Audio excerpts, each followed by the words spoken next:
Así que damos la bienvenida al pastor César Vidal, que estábamos presentándolo hace un ratito. Muy buenos. A ver, un segundo.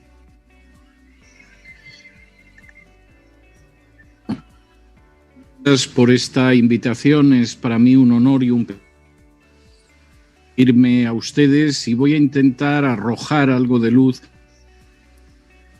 con la que se enfrentan ustedes ahora mismo en Chile, y además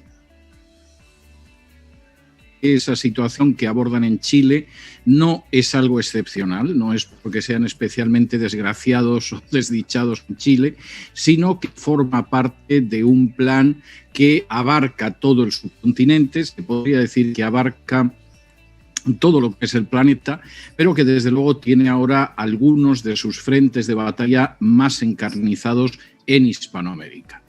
Ese plan es un plan de la agenda globalista, no es algo que yo esté inventando ni algo que yo haya descubierto. Es enormemente revelador cómo en un momento determinado, en sus memorias, David Rockefeller, que ha sido uno de los grandes impulsores de la agenda globalista, contiene un párrafo al inicio de uno de los capítulos donde él habla de una serie de entidades globalistas que él ha creado, en el que dice: se nos ha acusado, tanto a mi familia y a mí, como de formar parte de una cábala secreta. El término es un término de Rockefeller, no es un término mío, que actúa contra los mejores intereses de los Estados Unidos y que conspira con gente en otros países para crear una estructura global más integrada de carácter social y económico. Un mundo solo, si ustedes quieren, dice él. Y a continuación, David Rockefeller continúa afirmando: si esa es la acusación, me declaro culpable y estoy orgulloso de ello. Y el resto de los capítulos, que posiblemente sea lo más interesante de las memorias de David Rockefeller, es una descripción, imagino que hasta donde puede contar, de su papel en la creación de organismos impulsores de la agenda globalista, como es la Trilateral, como es el Club Bilderberg, como es el Consejo de Relaciones Exteriores, etcétera, etcétera. La agenda globalista no solo es que existe, es que cada vez ha sido más evidente que sus impulsores hablaban de ella a calzón quitado, si me permiten ustedes la expresión vulgar. Y eso, por supuesto, es algo que se aplica a David Rockefeller, que habla de ello en sus memorias, pero que podría aplicarse perfectamente igual a George Soros, a Bill Gates o al mismo Papa Francisco. Por cierto, Papa Francisco, que ha aparecido hace apenas unas semanas en el centro de una fotografía de un grupo que se denomina Our Guardians, nuestros guardianes, en el cual a la derecha del Papa Francisco está Lady Rothschild, y que aboga porque son ellos los que van a cambiar la situación económica mundial. No se lo hemos pedido a nadie, nadie los hemos elegido para ello, por supuesto no tienen ningún tipo de mandato internacional, pero han decidido que se convierten en nuestros guardianes. ¿Cómo está discurriendo ese avance de la agenda globalista en Hispanoamérica? Me van a permitir, porque el tiempo es limitado y yo desearía que quede algunos minutos para preguntas, y que de esa manera pues podamos atar alguno de los muchos cabos sueltos que puedan quedar, me van a permitir que les dé algunas pinceladas de cómo esa agenda va progresando en Hispanoamérica. El nuevo presidente de Cuba, por ejemplo, que no es un miembro de la familia Castro, por más de 60 años han sido miembros de la familia Castro los dictadores cubanos. Esta es la primera vez en que no es un miembro de la familia Castro, aunque casi todo el mundo piensa que el verdadero dictador sigue siendo Raúl Castro, el hermano de Fidel Castro y que actúa en la sombra. Es un personaje que efectivamente se ha dado cuenta de por dónde soplan los vientos, que sigue manteniendo una dictadura de carácter comunista, no cabe la menor duda en ese sentido, pero que se ha dado cuenta, se ha percatado de que la agenda globalista es algo a lo que tiene que sumarse, porque si no, supuestamente se lo llevaría por delante el vendaval de la historia. Para que ustedes se den cuenta de lo que esto significa que la Constitución cubana se ha reformado para permitir el matrimonio homosexual, lo cual no deja de ser llamativo en una dictadura que encarcelaba a los homosexuales en campos de concentración, y la propia hija de Raúl Castro es la que abandera, la que lidera, la que dirige el lobby LGTBIQ en Cuba. Esto es algo verdaderamente llamativo, me consta, pero esto les indica hasta qué punto hay un intento de sumarse a esa agenda globalista, conscientes, y esto es enormemente importante, de que la agenda globalista pretende convertir las distintas naciones en protectorados. Es decir, le vamos a dejar una cierta autonomía de funcionamiento interno, aunque sea usted una dictadura, pero a cambio usted se va a alinear con todas nuestras posiciones en el terreno internacional, y aparte de alinearse en el terreno internacional con nuestras posiciones, por supuesto va a asumir en su derecho interno todas nuestras posiciones en relación con la ideología de género, con el calentamiento global, con la inmigración descontrolada, etcétera, etcétera. El caso de Cuba no es un caso excepcional. En República Dominicana, por ejemplo, siguen dándose pasos para que la República Dominicana desaparezca como tal y quede fusionada con Haití, y quede fusionada además mediante un modelo de inmigración totalmente descontrolada, que es uno de los dogmas y uno de los supuestos de la agenda globalista. Vamos a privar totalmente a los países de su identidad nacional, de su identidad cultural, y lo vamos a hacer con inyecciones de inmigración ilegal que acabarán trastocando la composición sociológica de esa nación. En Venezuela, de manera bastante reveladora, en estos momentos ya nadie defiende a Juan Guaidó. Me estoy refiriendo al plano internacional. La Unión Europea decidió dejar de reconocerlo como presidente hace unas semanas. Es un interlocutor privilegiado, pero bueno, interlocutores privilegiados en Venezuela la Unión Europea acepta muchos, y Venezuela realmente está dentro de la línea de aceptar un pacto con la agenda globalista similar al de Cuba. Es decir, déjennos ser autónomos en cuanto a lo que hacemos dentro de nuestra nación, como si esto fuera un corralito, y al mismo tiempo nosotros no se preocupen que no les vamos a poner problemas en ninguno de los sentidos. En Colombia la inestabilidad ha aumentado en los últimos tiempos.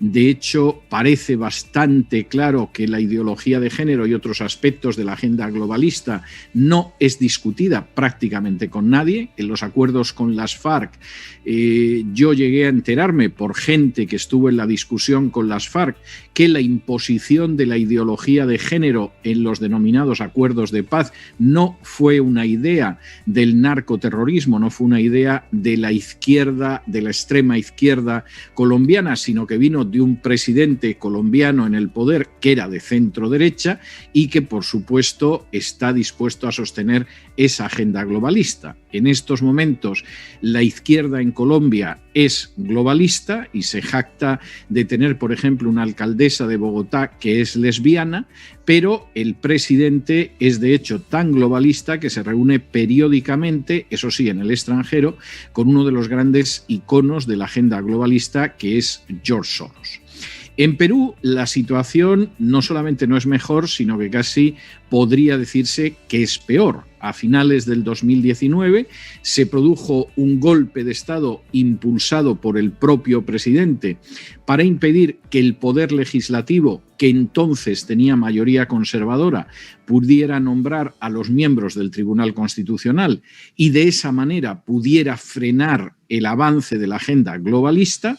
De la situación esa se salió en el momento en que fue destituido el presidente Vizcarra, que había dado ese golpe de Estado, fue destituido por el legislativo peruano.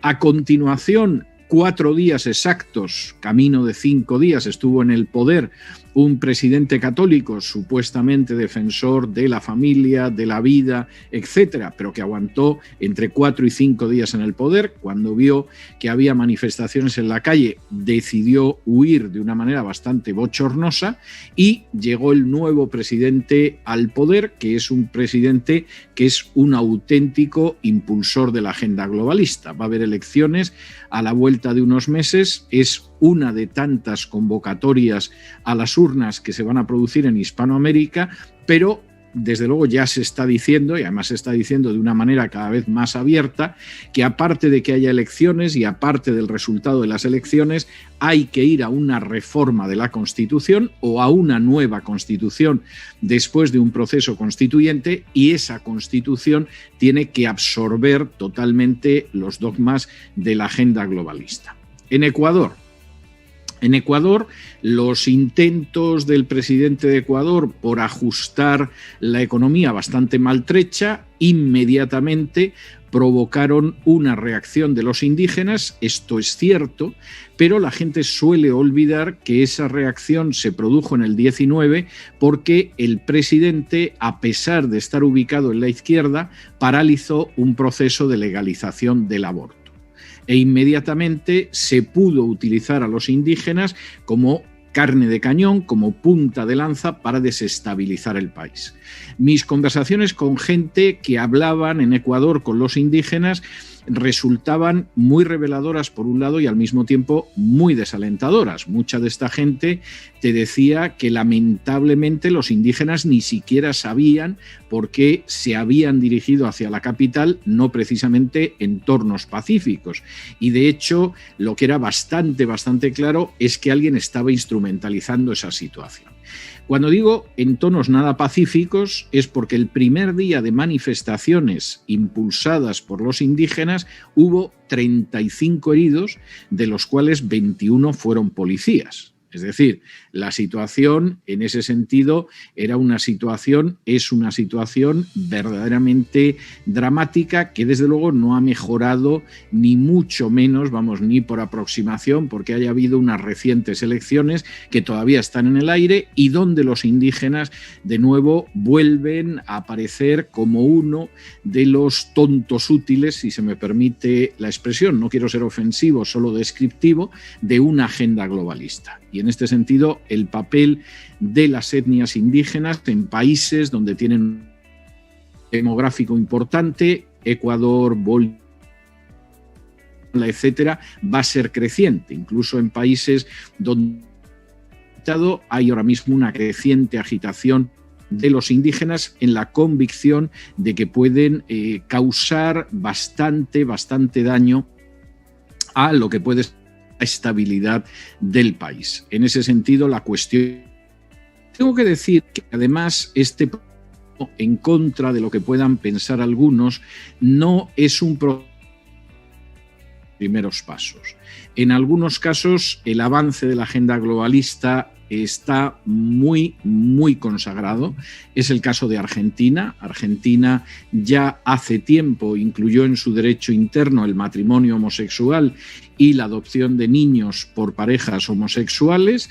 Recientemente consiguió incluir el aborto también dentro de su legislación y es sabido, él lo ha reconocido en público, que el presidente de Argentina pues es un personaje que traza buena parte de su política de acuerdo, no sé si a los consejos, las presiones o las sugerencias de George Soros, pero él mismo ha reconocido que efectivamente la relación con Soros es una relación extraordinariamente estrecha. Pero posiblemente, y todo esto es una introducción que les puede parecer larga, pero es indispensable para que puedan ustedes comprender cuál es la situación de Chile, posiblemente el país donde la agenda globalista ha obtenido una victoria casi en un 100% es Costa Rica. Como Costa Rica es un país pequeño, como está situado además en Centroamérica, como se da la circunstancia de que es un país generalmente sin tensiones sociales ni políticas, Costa Rica puede pasar desapercibido. Y sin embargo, Costa Rica es un ejemplo de cómo la agenda globalista puede triunfar y puede triunfar de una manera total. Hace muy pocos años, en las elecciones presidenciales se enfrentaba un candidato de la extrema izquierda abiertamente partidario de la agenda globalista y un candidato evangélico. Teóricamente, y esta es una lección que debería tenerse en cuenta y aprenderse para las elecciones de este año, teóricamente el candidato evangélico no solo iba a recibir el apoyo de los evangélicos, que se sintieran más o menos identificados con sus propuestas de defensa de la vida, de defensa de la familia, de lucha contra la corrupción, sino que se suponía que recibiría el apoyo, pues por ejemplo, de muchos votantes católicos, que aunque eran católicos, sin embargo, también querían defender la vida y también querían defender la familia. Bueno, lo que se produjo no fue eso. Lo que se produjo fue una clara reacción de instancias católicas insistiendo en que no podía haber un presidente evangélico. Incluso se llegó a afirmar públicamente que si un evangélico llegaba a presidente de Costa Rica, lo que iba a suceder es que, por ejemplo, iban a desaparecer las fiestas de la Virgen y cosas de este tipo. Esta campaña tuvo un resultado clarísimo. Ganó una extrema izquierda globalista. Y ganó una extrema izquierda globalista gracias a las instancias oficiales católicas. ¿Y qué es lo que sucede a continuación? Bueno, pues evidentemente esa mayoría de extrema izquierda globalista impulsó a Costa Rica a zambullirse por completo en la agenda globalista. Y en Costa Rica hay, por supuesto, ley de matrimonio, hay ley de aborto. Posiblemente no ha habido un gobierno más la historia de Costa Rica, y los han tenido, que el gobierno que llevan padeciendo desde hace años y que además se ha continuado, e incluso en los últimos tiempos está favoreciendo una inmensa inmigración ilegal en Costa Rica, que es una de las cosas que menos falta le hacen al hermoso país centroamericano. Es decir, en un momento determinado, Costa Rica está ya en el 100% de la agenda globalista. Para la agenda globalista es indiferente, lo importante es que va a apoyar las instancias de la agenda globalista en el plano internacional y que ya ha ido incluyendo dentro del plano nacional lo que son todos esos aspectos típicos de la agenda globalista, sea ideología de género, sea instar a una inmigración absolutamente desordenada e ilegal, etcétera, etcétera, etcétera. Este caso ya es el de un triunfo casi total y me llama la atención que casi nadie lo menciona, insisto, porque Costa Rica, como no suele haber grandes tumultos, no se dedican a quemar mobiliario urbano y no queman autobuses, etcétera, que además es un país pequeño, pues lo que sucede en Costa Rica como tubo de ensayo no lo ha pensado nadie y sin embargo indica bastante lo que puede pasar con el resto de Hispanoamérica. ¿Qué pasa con Chile? Y Chile es verdaderamente un país enormemente interesante porque, como ustedes saben, hasta ayer por la noche, en términos históricos, todo el mundo hablaba del oasis chileno. Es decir, Hispanoamérica podía ser una calamidad en términos generales, más calamidad o menos calamidad según el país de turno, pero siempre se ponía el ejemplo de Chile como el oasis. En medio de ese gran desierto hispanoamericano, sin embargo, Chile era un país que efectivamente de su historia, pero el oasis en medio de Hispanoamérica.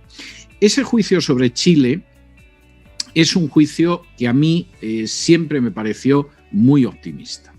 Siempre me dio la sensación de que tenía una parte de verdad y esa parte de verdad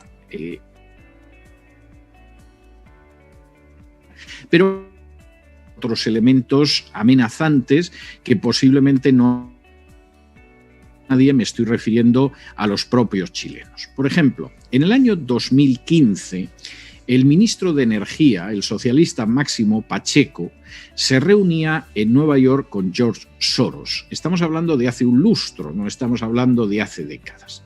¿Por qué se reunía Pacheco con Soros? Bueno, pues porque Pacheco y Soros han sido amigos desde hace mucho tiempo y Pacheco estaba buscando que Soros le ayudara en lo que era el desarrollo de la economía de Chile, al menos en teoría. En ese encuentro, que es un encuentro que tiene lugar en Nueva York con inversores, Pacheco se dedicó a cantar las alabanzas de Soros, que no solamente le había ayudado a él, sino que también había ayudado a su padre.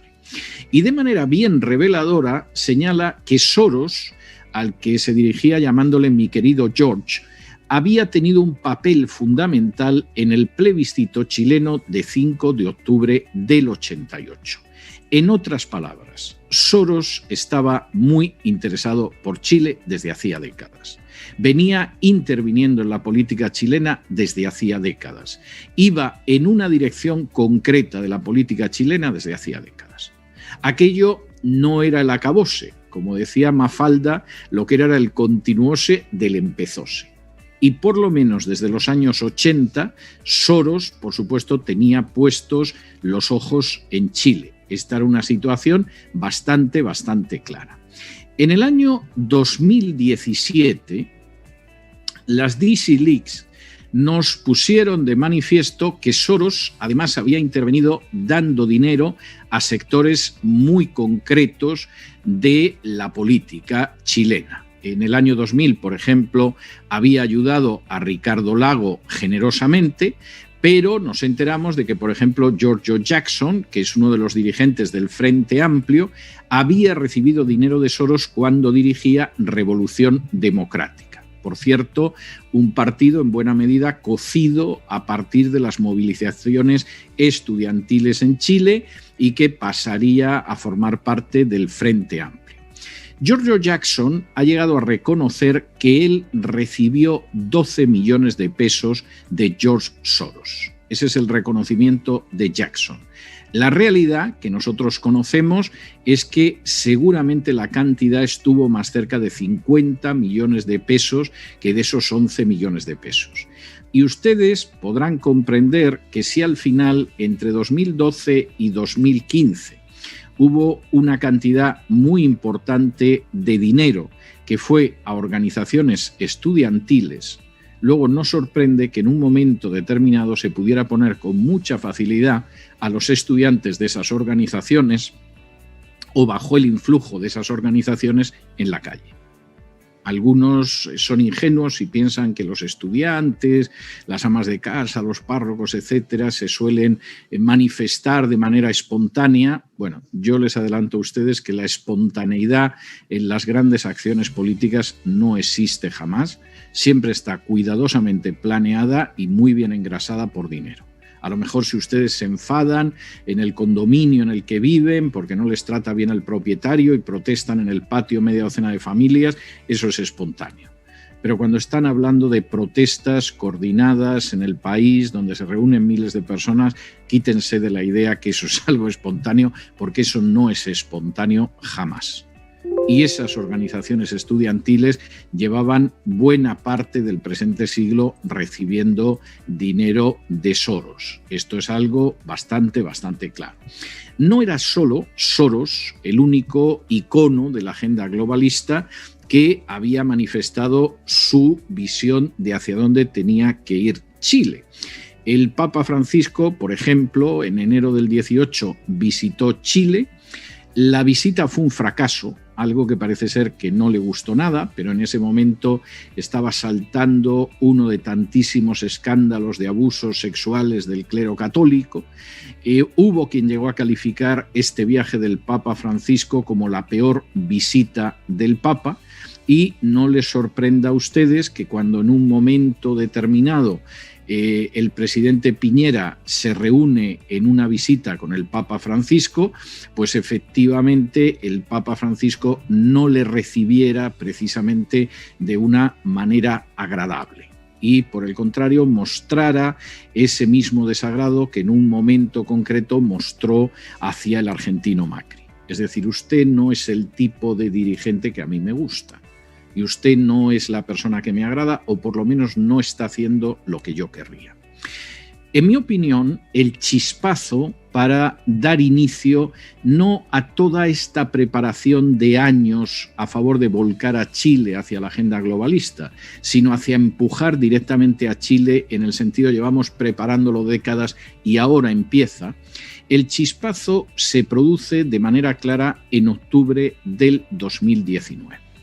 En octubre del 2019, Soros anuncia en el curso de una de estas entrevistas que son como encíclicas y que aparecen en distintos periódicos que la ola contraria a la agenda globalista está recediendo y que a partir de ese momento lo que va a suceder es que los globalistas como él van a avanzar de nuevo y ese avance va a ser innegable en el año 2020. Saquen ustedes las conclusiones que quieran viendo lo que ha pasado en el 2020. Lo que dice Soros coincide en el tiempo con el hecho de que Chile no apoya en la Organización de Naciones Unidas el Pacto Migratorio Mundial. Y esto es una decisión directa del presidente Piñera y totalmente contraria a la agenda globalista. La agenda globalista, entre sus instrumentos, cuenta con la idea de una inmigración masiva ilegal. De hecho, cualquiera que vea el vídeo de minuto y medio en el cual el Foro Económico Mundial habla de lo que va a suceder aquí al 2030, se afirma que vamos a tener unas migraciones de 1.000 millones de personas sobre Occidente. Pregúntense ustedes lo que va a quedar de Occidente si efectivamente se va a producir un desplazamiento de 1.000 millones de personas. Es la cifra que dan en el vídeo.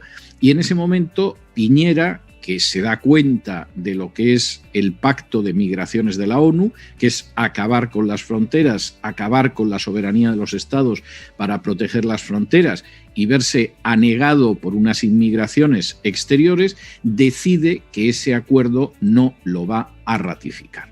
Eso convierte a Piñera desde ese momento en uno de los objetivos de la agenda globalista y además inicialmente ya ahí se habla de un cambio constitucional. Se trataría, en un intento que hay en ese momento de impulsar un cambio constitucional, de vaciar de competencias al Poder Ejecutivo en relación con los tratados internacionales y entregárselos al Poder Legislativo, donde siempre es más fácil reunir el número de legisladores suficiente para que vayan apoyando esa agenda globalista. Esto es tan claro, la idea de la reforma constitucional y además de hacerlo de tal manera que prive de poderes al presidente y que facilite el avance de lo que es la agenda globalista, que el Partido Revolución Democrática a finales de 2018 presenta un proyecto de ley de este tipo. Y el proyecto no solo es apoyado por Revolución Democrática, sino que es apoyado por legisladores de todos los partidos, incluyendo aquellos que en teoría apoyan al presidente Piñera. Ese proyecto incluye, por ejemplo, la reforma del artículo 54 de la Constitución en esa dirección. Y evidentemente aquí, si ustedes van viendo las piezas, verán que nada es casual, nada sucede de pronto. Había un maceramiento, una preparación para empujar a Chile, como otras naciones, hacia los objetivos de la agenda globalista. Se empieza en los ultimísimos años a financiar a organizaciones estudiantiles que se pueden movilizar a la hora de crear disturbios y crear una sensación de inestabilidad, y el pistoletazo de salida se da cuando de pronto Piñera, no sabemos si lo presionaron, puede ser, pero en cualquiera de los casos decide mantener sus prerrogativas presidenciales y no firmar el Acuerdo de Naciones Unidas sobre esas migraciones que van a ser descontroladas y que son un instrumento privilegiado de la agenda globalista. ¿Qué pasa en ese momento? Bueno, pues había que buscar, lógicamente, una excusa para desestabilizar el país. Y esa excusa se produce el 18 de octubre del 2019, cuando se produce una subida de las tarifas de uno de los transportes urbanos en Chile. Si ustedes piensan esto con frialdad, por un momento no piensen que hablamos de Chile, que es su amada nación, piensen que esto ha sucedido en Italia. Si a ustedes les dicen que en un momento determinado sube el metro en Italia, incluso dentro de un baremo razonable. Y que eso va a provocar inmediatamente una reacción ciudadana, violenta, y que de pronto determinadas instancias en Italia empiezan a decir que la única salida es cambiar la Constitución, ustedes habrían dicho: lo que usted me dice es un absurdo y no tiene ni pies ni cabeza. ¿Qué tiene que ver la subida de un transporte urbano con cambiar la Constitución? O sea, no hay una relación de causa-efecto en apariencia. Pero si por el contrario ante lo que estamos es ante un movimiento desestabilizador, que coloque de rodillas al gobierno, entre otras cosas porque el gobierno no termina de comprender la virulencia de lo que pasa, y una serie de fuerzas que se supone que son estabilizadoras, pero que inmediatamente dicen: aquí la única solución que hay es el cambio constitucional. Entonces estamos asistiendo ante algo que no es casual, que venía preparándose desde hace mucho tiempo, que estaba esperando el momento ideal para lanzar ese proyecto, y el proyecto tiene una finalidad muy concreta. En ese sentido, y es bastante claro, la manera en que actúa Piñera pues es la manera de una persona que se asusta. Es decir, inicialmente hay un estado de emergencia y un toque de queda con restricción de movilización y reunión. El orden en absoluto es algo que se pueda restablecer. Piñera se asusta, llega a pedir disculpas, habla incluso de que se abre el camino a la reforma constitucional, es decir, lo que no tiene ni pies ni cabeza, no tiene justificación, no tiene realmente ninguna lógica, y en un momento determinado, y esta es una de las voces verdaderamente notables en medio del caos que hacen pensar que el caos era un caos organizado y no era en absoluto espontáneo, el administrador apostólico de Santiago de Chile, el padre Celestino Aós, afirma en público que es indudable que hay que cambiar la Constitución y hay que abrir las parroquias para usarlas en los cabildos ciudadanos. Ahora uno reflexiona esto y dice: pero vamos a ver, el administrador apostólico de Santiago de Chile, ¿en qué estaba pensando? Se producen tumultos callejeros que supuestamente están relacionados con la subida del transporte, y la salida es el cambio de Constitución. Esto es algo absolutamente disparatado, salvo que estemos viviendo una conspiración en la cual, una conjura, un plan en el cual lo que queremos es cambiar la Constitución, y aprovechamos los disturbios para hablar de ese cambio de Constitución. Y en ese sentido yo me temo que esa es la situación en la que se encuentra Chile. No les voy a dar los datos de lo que pasó en el inicio de la revuelta, porque al inicio de la revuelta hay más de 4.000 detenidos, hay 1.600 civiles heridos, hay 1.000 funcionarios de las fuerzas del orden heridos, hay muertos, e incluso en un momento determinado solo en la región metropolitana se calcula que los daños ocasionados por los revoltosos superan los 12.600 millones de pesos. Es algo verdaderamente tremendo. Pero es que además esto se produce en un país que objetivamente no justifica ni mucho menos ese tipo de revuelta. A finales de 2019, en el marco de Hispanoamérica, Chile tenía el mayor Producto Interior Bruto per cápita, tenía la mayor movilidad social, tenía la mejor educación, tenía los menores niveles de pobreza y tenía el tercer mejor índice de desarrollo humano de la región, incluso en términos de desigualdad. Y una de las cosas contra las que se clamaba era la desigualdad. La situación de Chile era de las mejores. Medida por el coeficiente de Gini, la desigualdad en Chile era del 0,45 frente a una media en Hispanoamérica del 0,47. Y de los 18 países de la región desiguales, Chile era el séptimo, empezando por atrás entre los menos desiguales. Es decir, Chile era, si ustedes prefieren, de los 7 menos desiguales de toda la región. Estaba prácticamente en el primer tercio en términos de igualdad. Cuando uno descomponía además esos datos en edades, la desigualdad era todavía menor en las generaciones que habían nacido con posterioridad a 1970. les voy a dar algún dato más, pero esto indica hasta qué punto la revuelta en Chile no tenía una base objetiva, salvo que uno deseara efectivamente subvertir la situación en Chile. Finalmente, el porcentaje de ciudadanos cuyos ingresos eran inferiores al 50% del salario medio era el más bajo de toda Hispanoamérica, el 14,1% frente al 18,8% de la región. Y en ese sentido, que Chile fuera el oasis de Hispanoamérica no era un disparate, era la pura realidad. A pesar de que, sobre todo, los datos económicos habían empezado a declinar durante el gobierno de la socialista Michelle Bachelet, del 14 al 18, la verdad es que los chilenos estaban en una situación que era muy superior a la de la mayoría de los países de la zona. Incluso en el año 2018 el Producto Interior Bruto había aumentado un 4% frente al 1,5% que había aumentado en el 17. Es decir, el Producto Interior Bruto de Chile había aumentado en el 2018 más que en cualquiera de los 6 años anteriores. Y de repente todo explotó. Y la razón fundamental para que todo explotara no fue otra que el hecho de que efectivamente el presidente de Chile decidió en su momento no suscribir el Pacto de Migraciones.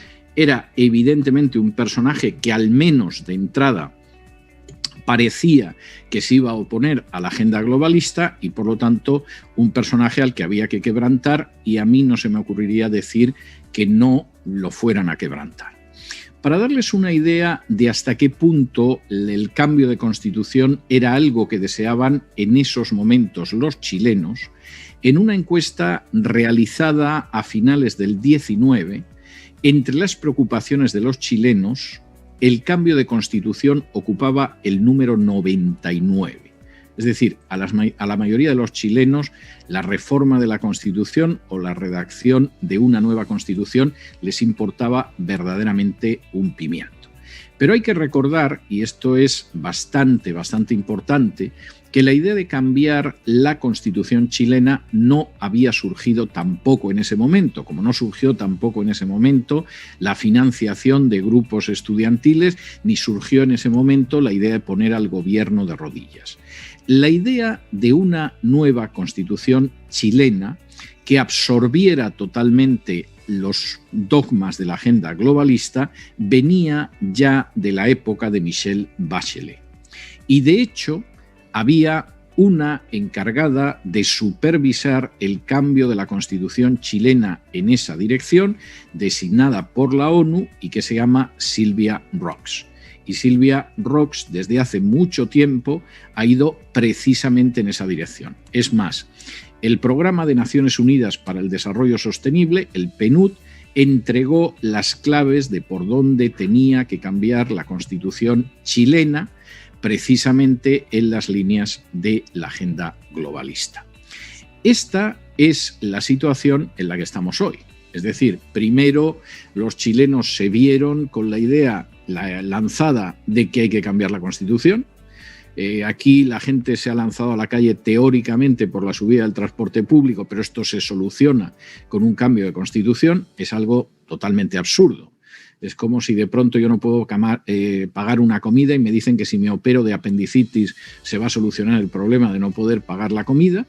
A continuación, esto empujó a una consulta pública en la que las fuerzas iban en esa dirección, con lo cual que la idea de la reforma constitucional siguiera adelante, pues acabó imponiéndose, y en estos momentos Chile se encuentra con que a empujones, a golpes, de manera muy cuidadosamente planeada en el exterior, que deja totalmente desconcertados o que ignoran la mayoría de los chilenos, se ve abocada a la redacción de una constitución que va a ser una constitución definida de acuerdo a los dogmas específicos de la agenda globalista.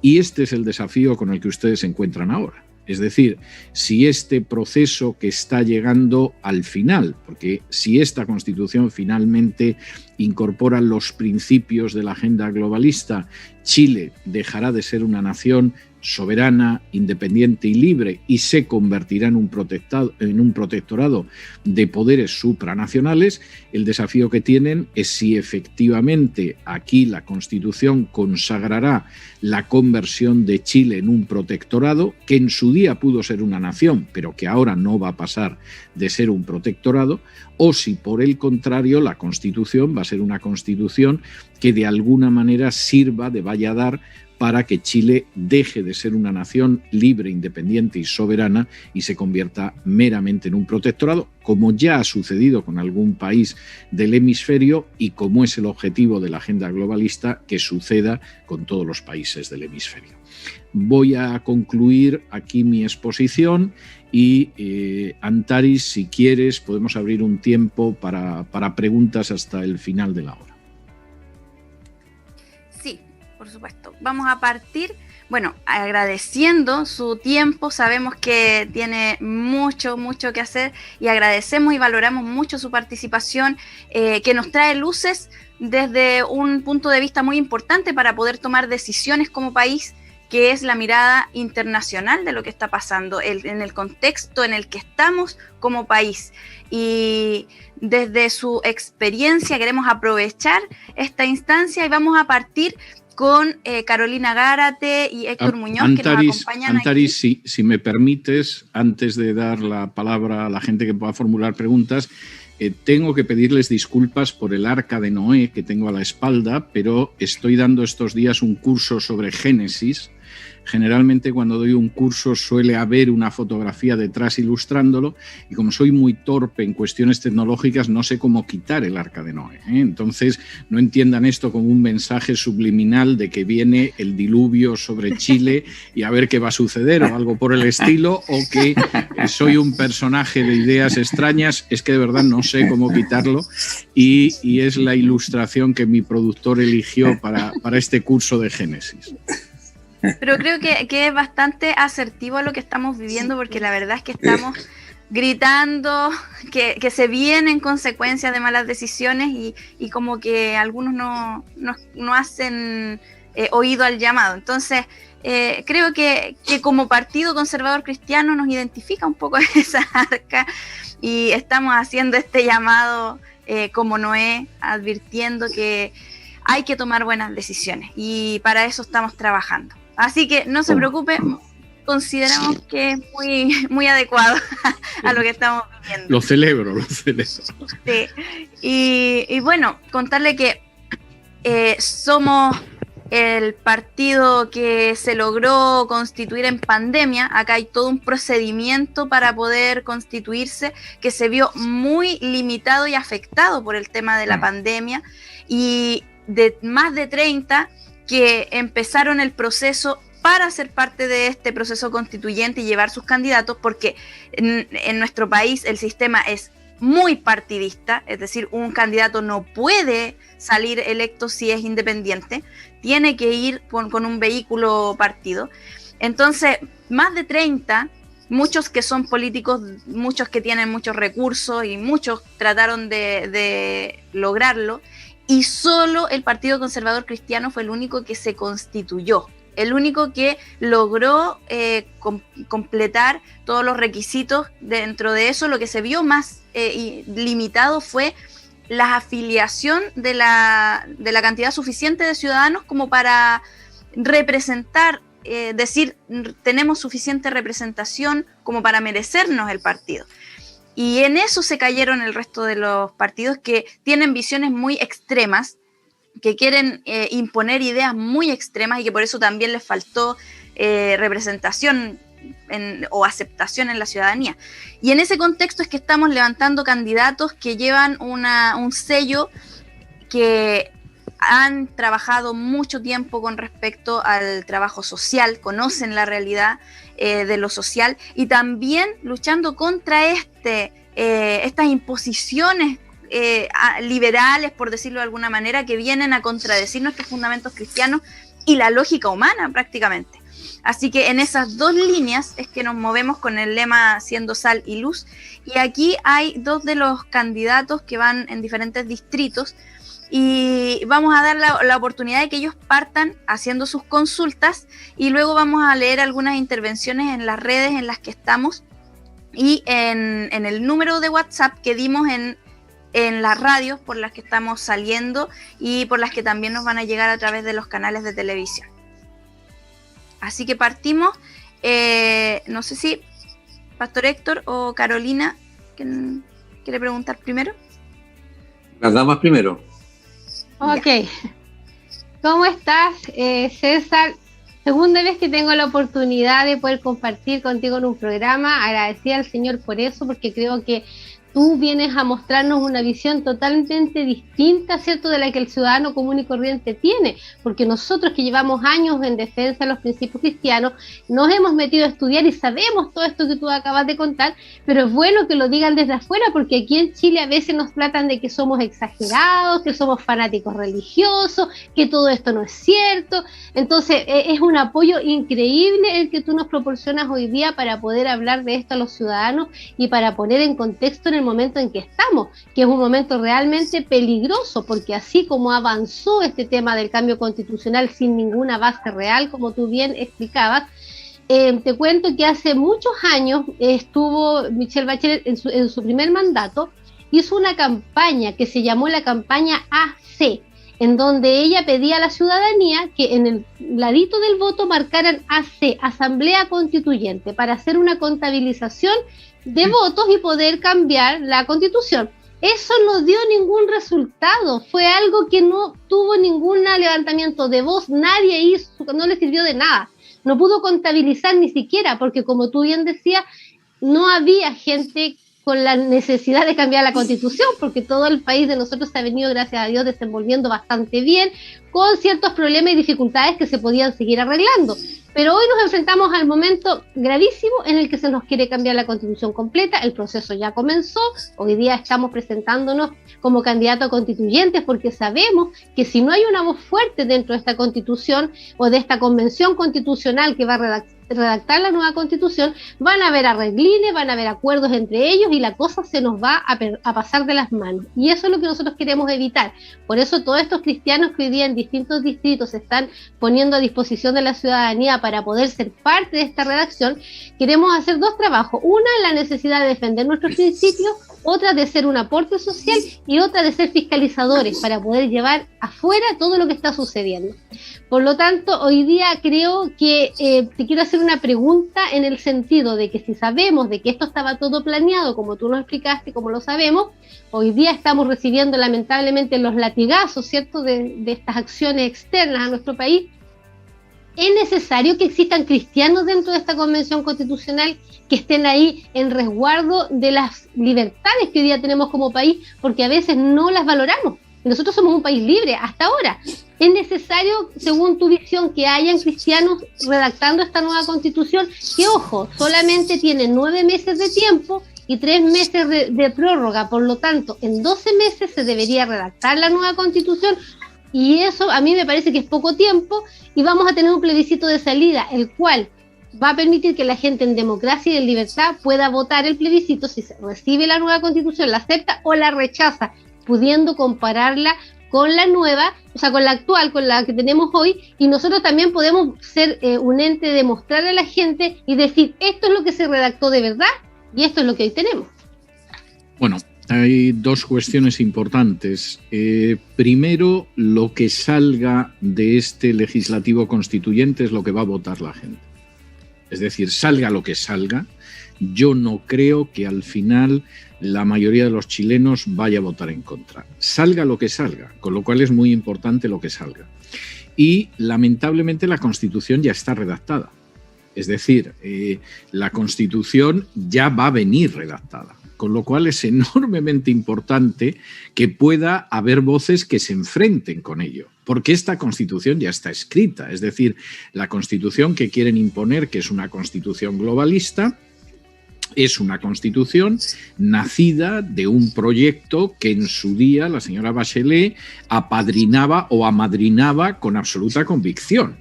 Lo que pasa que es que el país efectivamente no estaba en esa dirección, estaba en otra onda, tenía otro tipo de preocupaciones. En términos objetivos no hay ninguna necesidad de cambiar la Constitución en Chile, ni mucho menos. Pero el plan era cambiarlo. Michelle Bachelet lo intentó, no había manera de elevar el entusiasmo de la gente en ese sentido, y en un momento determinado pues se dice, bueno, además se permite no ratificar el tratado de las migraciones, los ponemos de rodillas y al final acaban tragando la Constitución que hemos redactado, quieran o no. Por lo tanto, el que haya una presencia que se pueda enfrentar a esa Constitución, que pueda señalar aquellos aspectos de la Constitución que son totalmente contrarios a los intereses de Chile y de sus ciudadanos, a mí me parece absolutamente esencial. Y me parece absolutamente importante y absolutamente irrenunciable. Y creo que hay algunos elementos en los que hay que insistir mucho. Es decir, por supuesto, todo lo referente a la vida, a la familia, es algo de enorme importancia. Pero hay que insistir mucho en el hecho de que esta Constitución significa una sentencia de muerte contra la soberanía nacional. Si finalmente una Constitución globalista se impone en Chile, Chile deja de ser una nación independiente, soberana y libre y se convierte en un protectorado. Y esto es muy importante que los ciudadanos lo conozcan y que además se den cuenta de que si Chile finalmente se convierte en un protectorado, ni siquiera tienen garantía de que sus instituciones en un momento determinado van a seguir funcionando democráticamente. Porque para la agenda globalista el que haya una democracia o haya una dictadura es indiferente. El único interés es que eso sea un protectorado. De manera que si el día de mañana se da otra vuelta de tuerca y ya no queda ni esto, no es algo por lo que vayan a derramar ninguna lágrima, pero puede ser una gran desgracia para Chile y los chilenos. Y en ese sentido es muy importante que haya voces que puedan mostrar la realidad al pueblo de Chile.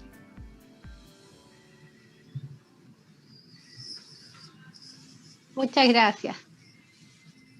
Doctor César Vidal, es un tremendo gusto poder compartir este panel con usted y, bueno, gratamente impresionado por su capacidad y su fructífera producción de libros que nos tiene realmente muy al día en todos los acontecimientos. Mi pregunta es casi temerosa ya a esta altura, después de ver el Arca, estoy pensando subirme al Arca inmediatamente. ¿Qué nos queda? Ok, vamos a hacer, yo también soy candidato a construir, a redactar esta nueva constitución, supuesta nueva constitución. Y ahí pretendemos, si así nuestros hermanos y quienes nos conozcan nos permiten estar allí en esa discusión. Pero más allá de lo interno, la pregunta mía es, así como existe esta agenda globalista patrocinada, digamos, a través por estos mecenas, a nivel contrario, ¿cuál es la agrupación, cuál es el movimiento a nivel global que se ha levantado, al cual quizás también pudiéramos en algún momento participar para luchar contrapesar contra este Goliat que se nos presenta, digamos, y vemos que tiene hoy día todo poder y toda autoridad? Entonces, ahí es mi pregunta. Bueno, vamos a ver, yo suelo decir, repito, lo cuento en mi libro Un mundo que cambia, pero es algo a lo que me refiero en distintas informaciones, que la política es una política distinta hoy en día de la política que existía cuando yo nací, por ejemplo, o cuando yo era un jovencito. La política hoy en día es una política que enfrenta a globalistas con patriotas, a gente que impulsa la agenda globalista con gente que ama a su país. Y eso hace que finalmente, mientras que hay una internacional de la agenda globalista muy bien coordinada, por el contrario, en el resto de las naciones lo que hay es movimientos aislados. Es decir, los patriotas brasileños intentan resistir por su cuenta en el Brasil.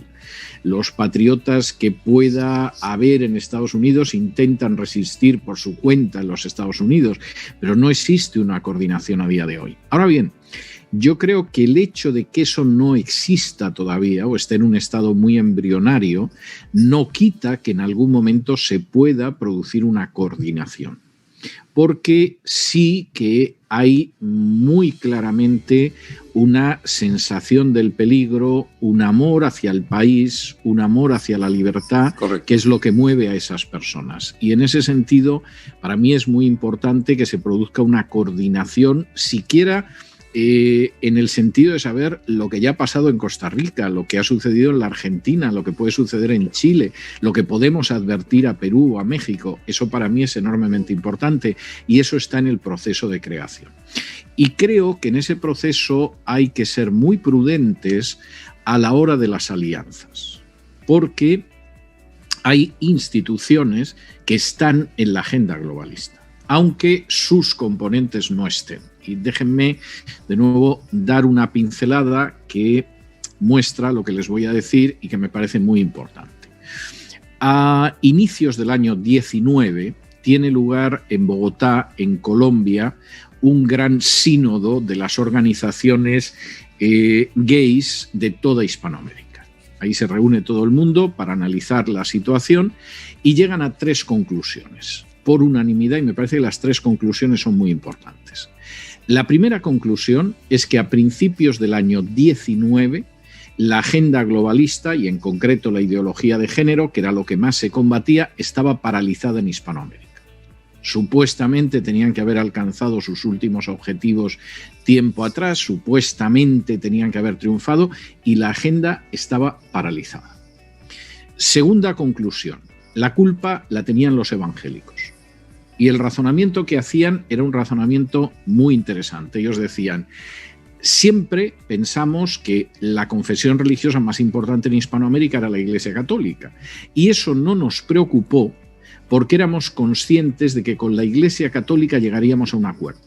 No se discutía si llegaríamos, se discutía cuánto nos costaría el acuerdo, pero que llegábamos a un acuerdo seguro. Y como la Iglesia Católica tiene una estructura piramidal, tiene una estructura jerárquica, lo que decidan arriba es lo que se hace. Es decir, abajo habrá de pronto fieles enfadados con el Papa Francisco, escandalizados, protestando, dándole la lata al obispo, lo que sea. Pero al final ahí se toca el silbato y todo el mundo sigue lo que hay arriba, de la misma manera que en el ejército el sargento puede pensar que el general se ha vuelto loco. Pero ni el sargento, ni el teniente, ni el capitán va a contradecir las órdenes del general, las obedece. El problema que tenemos con los evangélicos es que no tienen esa estructura, son organizaciones de base y se han lanzado a la calle, en el buen sentido de lanzarse a la calle, ¿no? Y eso nos ha paralizado en Hispanoamérica. Para nosotros, al final hay una orden desde arriba y van a obedecer. Nuestro problema realmente está en esos evangélicos que son independientes y como no tienen en general, en bloque, intereses que vayan más allá de sus principios, pues es muy difícil llegar a un pacto con ellos. Y esta es una cuestión que tenemos que tener muy en cuenta. Al final, la política de alianzas, la política de colaboración fuera del país con otras organizaciones, etcétera, tiene que tener eso en cuenta. Porque en un momento determinado, en ciertas coaliciones, uno se puede llevar la misma sorpresa que en Costa Rica. Y es que de pronto la Iglesia Católica considera que es mucho más útil apoyar a un candidato de extrema izquierda que defiende la agenda globalista que no que un evangélico pueda llegar a ser presidente. Y esto no hay que olvidarlo, hay que tenerlo en cuenta, porque si no, podemos llegar a tener experiencias muy amargas. Y, por supuesto, la idea de poder coordinar, conocer a otros, ver cómo hacemos las cosas, cómo las han hecho ellos, dónde se han equivocado, dónde no tenemos que hacer lo mismo, dónde podemos seguir el camino, eso es enormemente importante. Es decir, yo tengo que dar un curso esta tarde, tengo una mañana muy ocupada, pero estoy encantado de estar con ustedes, aunque yo no soy chileno. Y la razón fundamental es eso mismo que usted está expresando. Es decir, tenemos de alguna manera que ver la forma en que colaboramos los unos con los otros. Todavía les voy a decir algo más. Yo jamás he pedido públicamente el voto para nada. Solo he hecho una excepción y es en el caso de Chile. Y fue precisamente en la consulta pública para ir a la reforma de la Constitución y grabé un vídeo para decir no se dejen llevar en esa dirección. Es la única vez en mi vida que he hecho una excepción. Para mí lo que pasa en Chile es enormemente importante. Y no estaría ahora una hora con ustedes por otro tipo de razón que no fuera el hecho de que esto me parece muy importante. Y además, no solo es importante para ustedes y no solo es importante para Chile. Lo que pase en Chile va a influir en Perú, va a influir en Colombia, va a influir en el Uruguay. Es decir, es algo enormemente importante.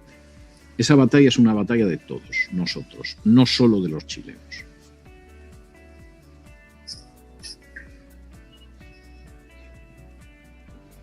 Gracias. No. Bueno, voy a resumir un poco de todas las preguntas que he estado revisando en los distintos medios y plataformas. Una de las preguntas es, ¿qué le parece la participación de los cristianos en política? Que en este tiempo ha sido novedoso en Chile, porque no es algo constante, ha sido abrir un espacio que no estaba abierto, y la reacción política y en especial de estos grupos activistas LGTBI y diferentes grupos abortistas ha sido no solo de decir los cristianos son un peligro en política, que eso si lo googleamos aparecen todas las declaraciones, noticias, hasta reportajes acerca de por qué los cristianos son un peligro en política, incluso con análisis incluyendo Brasil y Estados Unidos. Pero, ¿qué le parece a usted en este tiempo que ha habido una incursión mayor por esta misma preocupación con respecto a que, por un lado, la política se asusta de nosotros, y por otro lado hay cristianos que también tienen cierto temor de que será bueno, será malo, se ve malo, no hay que pelear, ¿qué es lo que pasa? La política no es de Dios, etcétera. Entonces, que esta participación incipiente de los cristianos en política está generando una molestia tremenda en los globalistas y en todos estos movimientos, que les estorba, es la piedra en el zapato. ¿Y cuál sería su mensaje para los cristianos que están escuchando y conectados ahora con respecto a esta influencia de cristianos en la política y en estas candidaturas que estamos peleando para poder escribir en esa Constitución o ser estorbo para que se escriban ciertas cosas? Bueno, que somos una inmensa molestia es algo que en esta anécdota que yo contaba de la gran reunión de organizaciones gays en Colombia quedaba de manifiesto. Es decir, los evangélicos puede que no se den cuenta de ello, pero los que están enfrente sí se dan cuenta y hacen buena y corroboran y verifican la afirmación de Jesús de que los hijos de las tinieblas son más sagaces que los hijos de la luz en muchísimas ocasiones. Es decir, claro que ellos se dan cuenta de que es el único obstáculo. Y cuando en un momento determinado aparecen infiltrados dentro del mundo evangélico o ataques sobre los evangélicos en Chile, pero claro, hay referencias a Brasil, donde la influencia es enorme, hay referencias a los Estados Unidos, donde el peso históricamente es inmenso. Esto no es casual, es lo que cabe esperar. Ellos saben cuál es el único obstáculo y saben que el obstáculo no pasa por el Vaticano.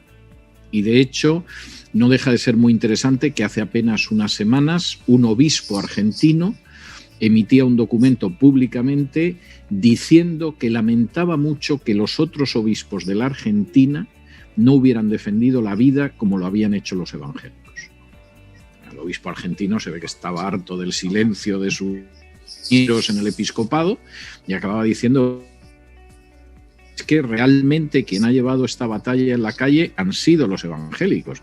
Mis compañeros de episcopado han estado callados como tumbas. Y esto corrobora lo que yo decía antes. Ahora, en medio de esta situación, pues evidentemente uno puede pensar que es cierto que somos la sal de la tierra y la luz del mundo, pero que la sal está mejor dentro del salero, porque el salero es más cómodo, ¿eh? No tiene uno problemas, no tiene controversias, etcétera, etcétera. Ganamos la paz social. Jesús es muy claro. Cuando él habla de que somos la sal de la tierra, no una marca más de sal en el supermercado espiritual, sino la sal, no hay otra. Está hablando de un elemento que evita la corrupción, que evita la putrefacción, que era para lo que servía la sal, no tanto como condimento, sino como elemento que evita que se pudra la carne, el pescado, los alimentos, etc. Y esta tierra no se pudre del todo, no se corrompe del todo si efectivamente los discípulos de Jesús actúan como la sal. Pero si en un momento determinado esa sal no actúa como sal, no piense que ha ganado la paz social. La van a echar fuera y la van a pisotear. Porque llegarán a la conclusión de que tienen muchas palabras y muchos discursos y muchos relatos, pero no tienen los arrestos suficientes para defender esos principios en los que dicen que creen. Y por lo tanto, la conclusión del mundo no es que como son muy progresistas y muy liberales y muy abiertos, los van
Sí, parece que se cayó, pero ¿me escuchan ahora? Ahora sí. Sí. ¿Me oyen? Bien. Entonces, sí, se cayó la conexión, estas cosas pasan. Entonces, el gobierno de Rodríguez Zapatero impulsa esto, ya no solamente el matrimonio homosexual, la adopción de niños por parejas homosexuales, sino el adoctrinamiento de los niños en la ideología de género desde los 3 años de edad. ¿Qué hicieron la mayoría de los evangélicos en mi país de origen, en España? Decidieron que iban a ganar la paz social y que se callaban. Y de hecho, el día que se vota en el Congreso la ley de matrimonio homosexual, a la que nos habíamos opuesto muy poca gente en público, incluso llevaron a 2 pastores evangélicos para aplaudir la ley de matrimonio homosexual, y uno de ellos, desde la tribuna del Congreso, dijo que él estaba en la tribuna del Congreso para que los congresistas supieran que no todos los evangélicos somos como César Vidal. Bueno, gracias a Dios, no todos los evangélicos españoles son como César Vidal, pero concretamente en esta cuestión la comparación no era una buena comparación. Y aparentemente habían ganado la paz social. Inmediatamente Rodríguez Zapatero creó una fundación para dar dinero a las confesiones que no eran la Iglesia Católica, evangélicos, judíos y musulmanes, y para que quedara claro por qué les da dinero, nombró al frente de esta fundación pública al político homosexual más conocido de España, que se llamaba Pedro Cerolo. Y todo el mundo se felicitó, y no vamos a tener problemas, y no nos van a crear complicaciones, y qué bien hemos hecho callándonos. Al cabo de unos años siguen apareciendo otras leyes y empiezan a aparecer las leyes contra la discriminación por razón de género, que suena muy bien, pero que son leyes que significan que como no aceptes la ideología de género de rodillas, te destrozamos. Y entonces de pronto los pastores se encontraron con que si de pronto te llega un día el director del coro y te dice: mire, pastor, a partir de esta semana voy a venir con mi novio Carlos a la iglesia y esperamos que nos va a casar usted dentro de unos meses, y tú decides que no los casas, la ley cae sobre ti. Te pueden cerrar la iglesia, te pueden multar, puedes acabar en prisión. O que si de pronto llega tu secretaria un día y te dice: mire, pastor, La hermana Luisita y yo somos novias y esperamos que usted nos case en un momento determinado, y tú decides que no casas a tu secretaria y a la hermana Luisita, pues la ley cae sobre ti. Y entonces se asustaron. Y entonces de pronto se dieron cuenta de que como la sal no había querido ser sal, los estaban pisoteando. Y en las últimas semanas me ha tocado online, claro, ayudar a iglesias a reformar sus estatutos legales para que no los puedan denunciar si no casan a parejas homosexuales. Y esto es algo que la gente tiene que tener en cuenta. Estamos llamados a ser sal y luz, no a defender la política de un partido o una ideología o algo de ese tipo, pero sí a defender unos principios muy claros. Y tenemos que hacerlo porque no hay otra luz. Y si la luz que somos se coloca debajo del almud, lo que va a suceder es que el mundo en el que vivimos, que está en tinieblas, acabará tropezando y se partirá la crisma en cualquier esquina. Y estamos llamados a ser sal. Y si nosotros no conservamos como la sal la sociedad en la que vivimos, esa sociedad se corromperá cada vez más hasta que no será nada más que una masa putrefacta. Y eso los creyentes tienen que tenerlo muy claro. Ahora, yo comprendo que uno está mucho mejor dentro de las 4 paredes de la iglesia. Es decir, se está mucho mejor, ¿no? Conoces a la gente, cantas, si el predicador además es medianamente aceptable, etcétera, es algo bastante agradable.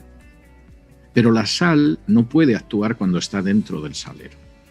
Por definición, la sal tiene que salir del salero. Y esto es algo que los creyentes tenemos que tener muy presentes. La manera en que Jesús nos define en el Sermón del Monte es como la sal de la tierra y la luz del mundo, y nos advierte que si la sal no sala, la acaban pisoteando. Y que si una luz se coloca debajo de un almud, debajo de una tapadera, no sirve para nada, porque la finalidad de la luz es irradiar luminosidad. Y esto, por supuesto, claro que se aplica a la política, se aplica a los medios de comunicación, se aplica a la enseñanza, se aplica a las obras sociales y de compasión y se aplica a muchísimas áreas. Tenemos que ser sal y luz en el mundo en el que vivimos. Muchas gracias. Muy, muy claro, muy preciso, y quiero aprovechar que usted está aquí, no quiero dejarlo ir sin mencionar, porque nos hemos llenado de preguntas. La verdad, le mandan saludos desde Arica, Magallanes, y varias preguntas, algunas en el proceso creo que se han ido contestando, como varias preguntas que el hermano Abner nos hizo y que fueron respondidas en el camino, y aquí hay algunas que voy a tratar de juntarlas en una sola, que una es, ¿cuáles serían las razones por las que un cristiano debe sentirse cómodo, parte o apoyar el concepto de patriotismo? Porque ese es un concepto que también es bastante nuevo dentro de las conversaciones cívicas comunes y corrientes en nuestro país. ¿Por qué un cristiano como tal, si se define cristiano, a lo mejor de repente se siente ajeno al concepto patriotismo o lo ve como algo malo, como se ha querido imponer durante mucho tiempo? O de repente hay distintas definiciones, pero de la que se ha hablado aquí, ¿por qué coincide con el pensamiento cristiano? ¿En qué coincide? Sí. Y la otra pregunta tiene que ver con qué tendríamos que defender en esa escritura de la nueva Constitución, qué no debería escribirse, qué sí podríamos proponer escribir. Bien, son 2 preguntas que me parecen importantes. Yo creo que un cristiano no puede ser nacionalista, pero un cristiano puede ser patriota. ¿Cuál es la diferencia entre un nacionalista y un patriota? Un gran patriota francés, que era el general Charles de Gaulle, que lideró la resistencia de Francia contra los invasores nazis, decía que el patriota el nacionalista es aquel que para amar a su patria tiene que odiar a las demás, tiene que despreciar a las demás. El patriota es el que ama a su patria sin necesidad de despreciar o de odiar a las patrias de todos.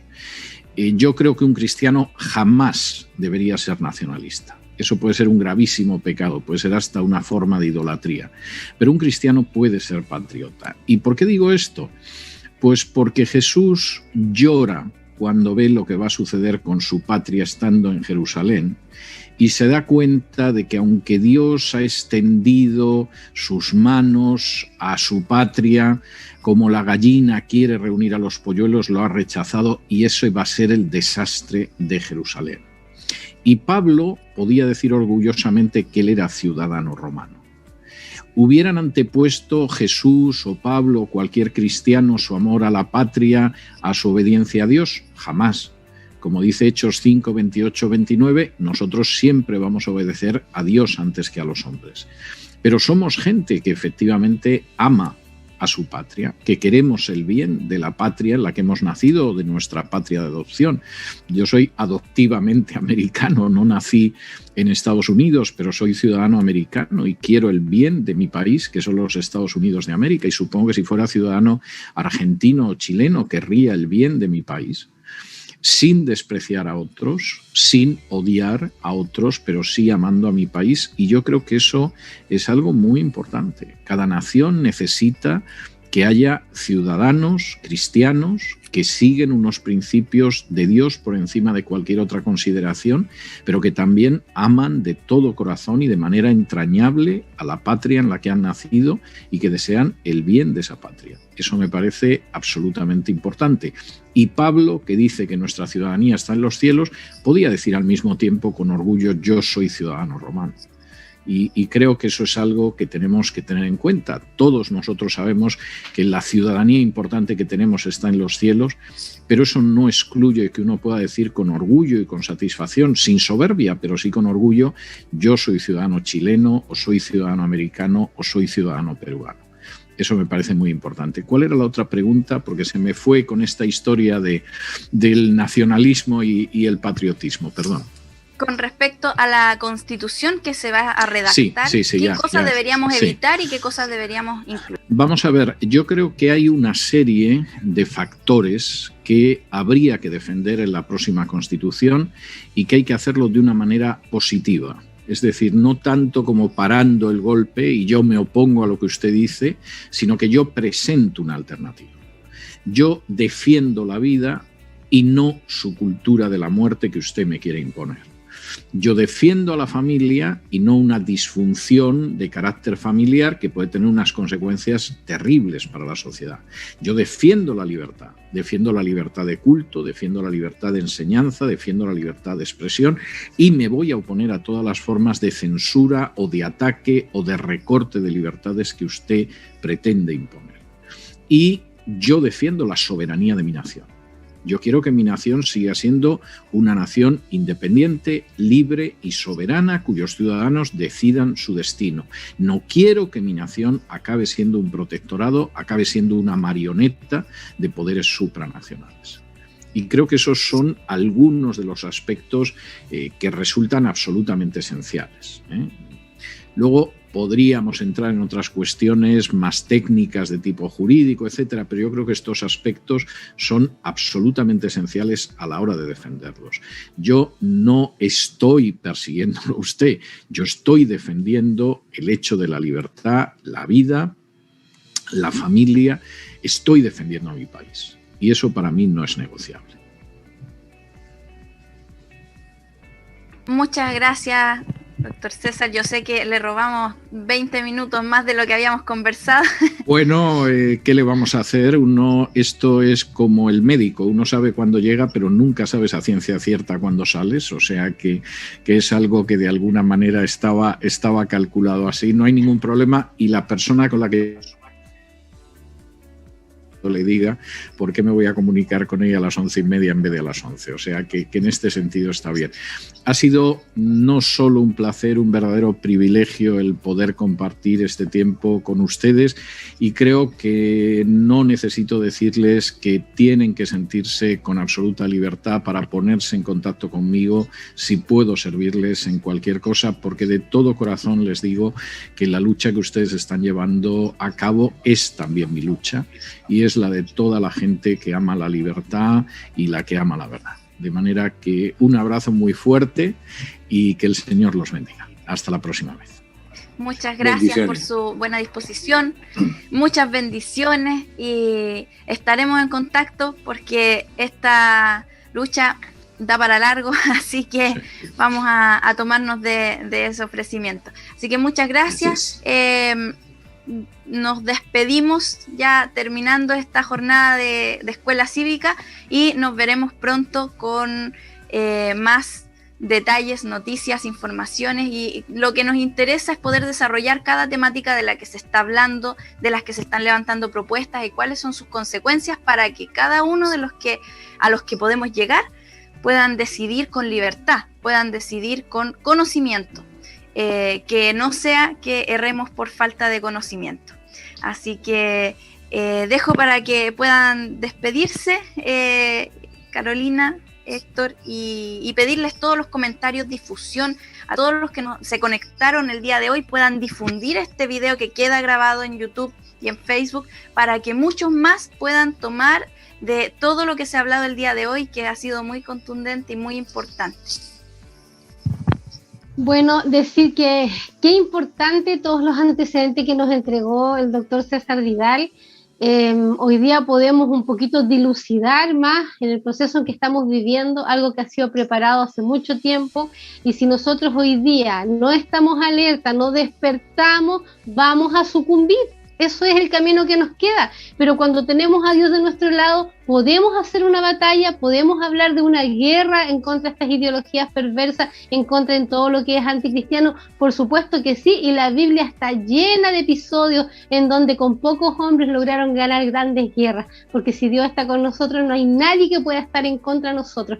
Por lo tanto, yo les invito a ustedes, pastores, amigos, vecinos, hermanos que nos están viendo hoy día, que compartan este programa, que incentiven a otros a participar, que vayan a votar el día 11 de abril. Es muy necesario que los cristianos hoy día sean parte de esta redacción de la nueva Constitución, porque así como dijo el doctor César Vidal, prácticamente la deben tener escrita, pero nosotros vamos a ir a guerrear ahí para poder sacar lo que a nosotros no nos sirve, y no a nosotros como evangélicos, sino que a nuestra ciudadanía completa, a nuestro país, a nuestra cultura judeocristiana, a las futuras generaciones de nuestro país. Por lo tanto, vamos a ir a abogar por todos ahí en esa redacción y esperamos en el Señor que podamos ser elegidos. Pero si usted no va a votar, si usted no difunde la información, nosotros vamos a entregarlo todo, vamos a poner todo a disposición del servicio, pero necesitamos que usted trabaje con nosotros también de esa manera, a través de las redes, a través de la difusión, a través de las conversaciones.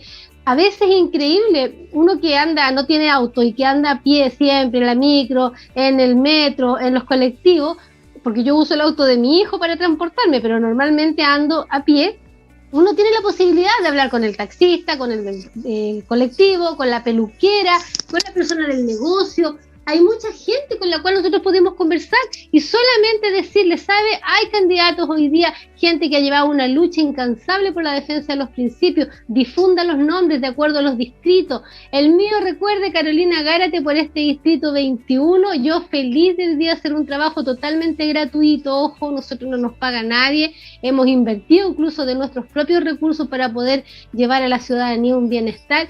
Y hoy día lo queremos seguir haciendo de un lugar un poquito más importante, pero no por nosotros, sino que para poder ser un aporte a nuestro país. Y hoy día, como decía don César Vidal, yo siempre digo, yo después de cristiana soy patriota, porque de verdad amo la tierra que Dios me dio y la quiero defender con toda mi fuerza. Así que agradezco este programa, lo encuentro que es increíble como hoy día tenemos este partido trabajando en estas áreas tan importantes. Así que agradezco al Señor poder estar hoy día con la pastora Antares, con el pastor Héctor, y haber tenido este tremendo invitado en este programa. Bueno, me queda a mí, creo, en la última parte, antes de cerrar, y una convicción profunda. Yo creo que escuchar al doctor Vidal y estar en línea con él, la verdad es que es un regalo del Señor, una tremenda bendición. Y también felicito a la pastora Antares por la conexión, por tener esos contactos, y eso indudablemente que el Señor está ahí empoderando todas estas ideas, todas estas resoluciones y contactos. Pero una de las cosas que me queda el convencimiento, amados hermanos, los que van a escuchar este video, están escuchando en vivo, es que no hay lugar a duda que la fe viene por el oír, y el oír la palabra de Dios. Y el convencimiento viene también por el conocimiento, es decir, en la medida en que nosotros extrapolemos nuestra estructura a veces un poco religiosa, por decir, y no queremos abarcar otras áreas de la vida, es imposible en este siglo que estamos viviendo. Este siglo XXI nos llama a una apertura donde no nos vamos a perder, porque tenemos un timón que está firme, que está allí arraigado en los principios del cristianismo. Está allí nuestro Señor dice que Él está con nosotros todos los días. Entonces yo quisiera pedirle a mis hermanos que no escatimemos el esfuerzo en prepararnos, no escatimemos el esfuerzo en poder llevar esta sal y esta luz con fundamento, tanto teológico como cívico, para que podamos hacer una defensa de nuestros valores, tal como decía el doctor César. Él lo tiene clarito lo que tenemos que hacer. Pero yo creo que nosotros, los cristianos evangélicos en Chile, aún no lo tenemos clarito. Yo creo que allí está nuestra respuesta, en nuestros hermanos, en aquellos que, igual que nosotros, entregaron su vida a Jesucristo. Tenemos que ir por ellos para que esta luz de esperanza que es en el poder de Dios, para poder detener esta lucha que quiere despojarnos de lo más preciado que tenemos, que nuestra libertad de pensamiento, nuestra libertad de culto, de que porque pensamos distinto, quieren sacarnos de la hoja de ruta que tiene Dios para este país que es nuestro Chile querido. Así que, mis amados hermanos, más que quedar motivados, quedamos satisfechos e impulsados a renovar nuestras fuerzas, a capacitarnos. Todos los sábados estamos en este horario para que usted aprenda, para que usted comprenda algunos alcances. Ahora, con el doctor César, yo sabía que posiblemente podía estar en el programa, pero ni siquiera nos pusimos de acuerdo. Yo creo que hasta los temas están unidos porque se concluyen en las corrientes, las ideas al mismo principio. Así que yo creo que ha sido tremendamente sólido lo que hemos escuchado, y que el Señor les bendiga, les use. Y gracias, hermana Carolina, presentadora también, como dijo, te sabe, otra entrevistadora de la televisión. Que el Señor le bendiga, y a la hermana, a nuestra pastora Antalis también, por favor, que el Señor la guarde, y estamos aquí dispuestos a seguir cooperando para engrandecer lo que el Señor ha puesto en nuestras manos para la obra de nuestra querida nación. Así que nos despedimos y bueno, a invitarlos a ponerle me gusta a la página de Facebook Partido Conservador Cristiano Ñuble. Así que puedan buscarla y aprovechar de poner me gusta para que puedan seguirnos por esa red. Vamos a estar subiendo información también por ahí. Así que muchas bendiciones y nos vemos el próximo martes con programa informativo. Vamos a estar hablando de temáticas de la mujer. Vamos a estar con invitadas especiales y todo, políticas públicas y todo el análisis relacionado con la mujer cristiana y la política. Así que muchas bendiciones. Adiós. Bendiciones. Adiós. Chao, bendiciones.